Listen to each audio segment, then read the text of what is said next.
होगे कारे टूरा पगला होगे कारे तोर मयामा संगिया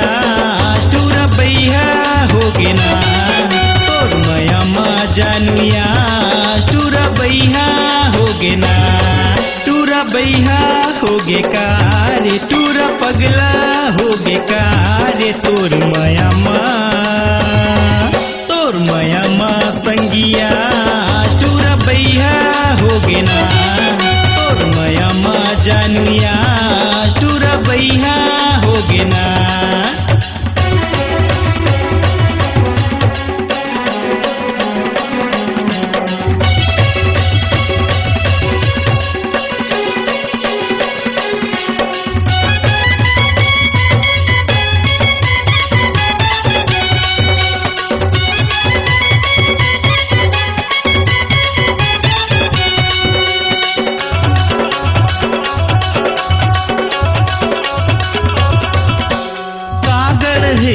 गढ़े है तोला एक नंबर वो टाप के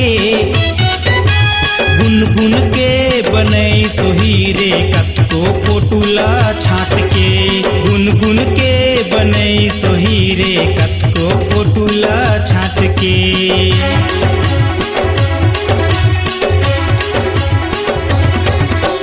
कागड़ हैया गढ़े है तोला एक नंबर वो टाप के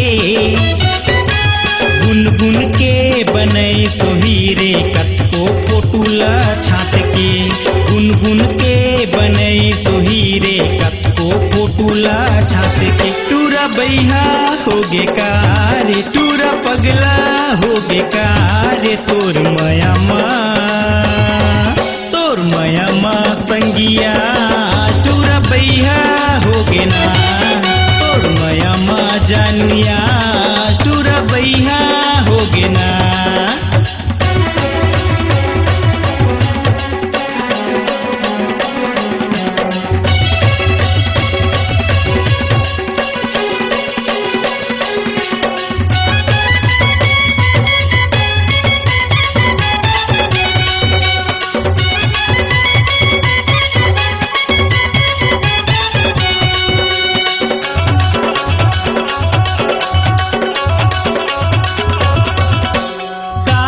जब के सज धज के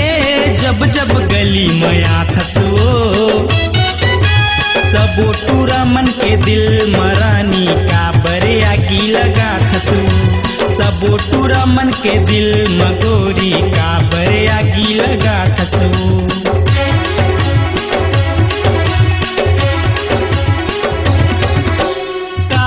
जब के सज धज के जब गली मया थसो सबो टूरा मन के दिल मगोरी का बरे आगी लगा थसो सबो टूरा मन के दिल मरानी का बरे आगी लगा थसो टूरा बैहा होगे कारे टूरा पगला होगे कारे तोर मयामा संगिया टूरा बैहा होगे ना तोर मयामा जानुया टूरा बैहा होगे ना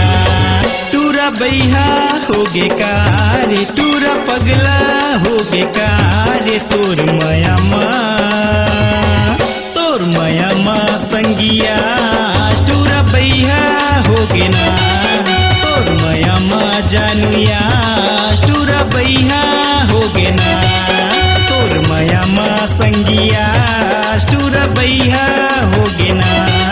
तोर मयामा बैरिया टूरा पगला होगे ना। अपनी आवाज को दीजिए एक नया मुकाम डिजिटल रिकॉर्डिंग की दुनिया का जाना पहचाना नाम स्वरांजलि